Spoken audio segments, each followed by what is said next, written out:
की हलचल अब तेज होती जा रही है और इसी के साथ कई सीटें राजनीतिक दलों की रणनीति का केंद्र भी है। ऐसी ही एक अहम सीट है मुजफ्फरपुर की। उत्तर बिहार की इस अहम सीट पर इस बार मुकाबला कड़ा माना जा रहा है।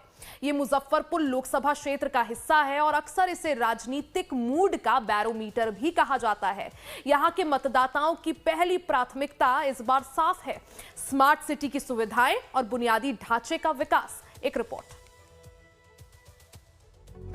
बिहार विधानसभा 2025 की चुनावी सरगर्मियां जोरों पर है। मुजफ्फरपुर राज्य की महत्वपूर्ण सीट है जहां कांटे का मुकाबला हो सकता है। ये सीट मुजफ्फरपुर लोकसभा का हिस्सा है, इस लिहाज से इसका काफी राजनीतिक महत्व है। इसे अक्सर उत्तर बिहार के मूड का बैरोमीटर माना जाता है। इस सीट से अभी कांग्रेस के विजेंद्र कुमार चौधरी विधायक हैं। उन्होंने 2020 के विधानसभा चुनाव में जीत हासिल की थी। चुनाव से पहले स्थानीय मुद्दे गर्म हैं। स्मार्ट सिटीज मिशन लागू करने में लापरवाही और कथित भ्रष्टाचार से लेकर शिक्षा सुविधाओं का अभाव और बुनियादी ढांचों के विकास की धीमी गति जैसे मुद्दे तूल पकड़ रहे हैं।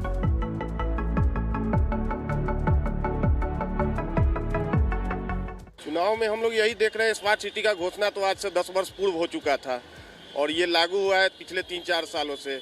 और जितने भी सैकड़ों करोड़ों रुपया आया है उसका सिर्फ बंदरबाट हुआ है। मरीन ड्राइव के नाम पे नाले पर लोग सड़क बना दिया, फुटपाथ बना दिया और लूट मचा रखे हैं यहाँ के विधायक, मेयर, उपमेयर सारे लोग। यहाँ देखिए पुल के नीचे न सड़क की व्यवस्था है, सड़क जो भी है उस पर सब्जी मंडी लगा हुआ है। लोगों को आने जाने में यहाँ IG कॉलोनी मोहल्ला हो गया है, लोगों को इतनी परेशानी होती है।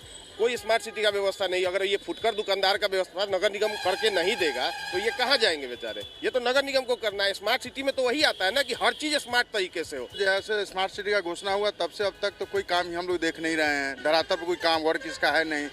सिर्फ यहाँ के जो है राजनेता जो भी अपने जीत के जाते हैं और चुपचाप वहाँ जाके बैठ जाते हैं। यहाँ तो कोई काम होता नहीं है, कोई क्रमबद्ध स्थिति यही है कि यहाँ की जनता जाम और पानी की निजात से उबले नहीं है।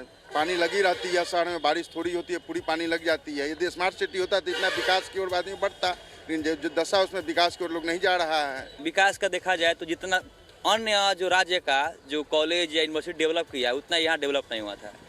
जो काम करने के लिए इसका स्थापना हुआ था वहाँ पर अभी तक उसका विकास नहीं हो पाया। दूसरी बात देखा जाए तो ये मुजफ्फरपुर भी है, आए दिन चुनाव का भी टाइम बढ़ते जा रहा है तो यहाँ पर स्मार्ट सिटी होना चाहिए, वो भी यहाँ पर नहीं हो पा रहा है। सेशन टाइम से भी नहीं चल पा रहा है। इस यहाँ से जो बच्चे पास आउट हो रहे हैं उनको बढ़िया से जॉब नहीं मिल पा रहा है। तो ये सब मतलब कि यहाँ का समस्या है। यहाँ कपड़े धोने वालों की अरसे से लंबित मांगों में अलग घाट बनाना भी शामिल है। उनकी शिकायत है कि उनकी महत्वपूर्ण मांग पर कभी ध्यान नहीं दिया गया। बहुतों जमाने से धो रहे हैं, बहुत काय पुस्त गुजर गया है यहाँ पे। हम लोग का अभी तक कहीं व्यवस्था सरकार ने नहीं की है। क्या मांग कर रहे हैं? हमको से धोबी घाट हमको लोग के बना के दें, हम लोग यहाँ से अपना साइड पकड़ लेंगे। यही नहीं, इधर साइड में कहीं पर बना के दें। इतना दिन से मांग कर रहे हैं, लिखित भी दिया गया, सब चीज़ हो गया, बोले से आश्वासन दिए से हम बना के देंगे, अभी तक कहीं नहीं बना। मौजूदा कांग्रेस विधायक का कहना है कि एक बार फिर उनका मुख्य चुनावी मुद्दा विकास होगा। ये मुद्दा हमेशा उनके एजेंडे में ऊपर रहा है।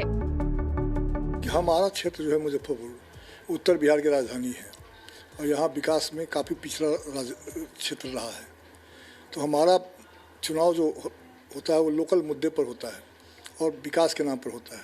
हम 5 बार जीते हैं पहले, 6ठा बार हमारा चुनाव लड़ाई है।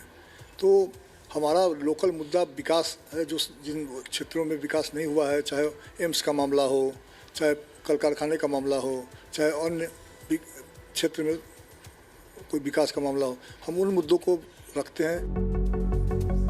बीजेपी का दावा है कि इस बार उसे इलाके में अच्छी बढ़त मिल रही है। जन कल्याण योजनाओं के लिए मतदाताओं का झुकाव NDA सरकार की तरफ है। सही माने में यहाँ भारतीय जनता पार्टी को कोई चुनौती नहीं दे रहा है। कोई डेवलपमेंट का काम नहीं हुआ और डेवलपमेंट के काम नहीं होने के कारण लोग बहुत व्यथित हैं।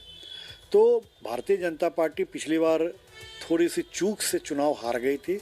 इस बार हम बहुत मजबूती से हैं यहाँ और केंद्र सरकार और राज्य सरकार की जितनी सारी योजनाएं आई है उससे जनता जितनी लाभान्वित हुए हैं, जनता मोदी और नीतीश के लिए पागल है।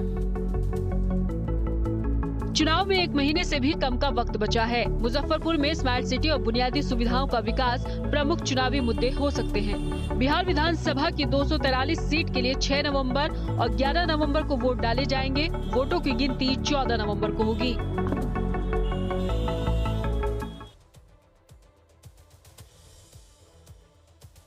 बुलेटिन में फिलहाल के लिए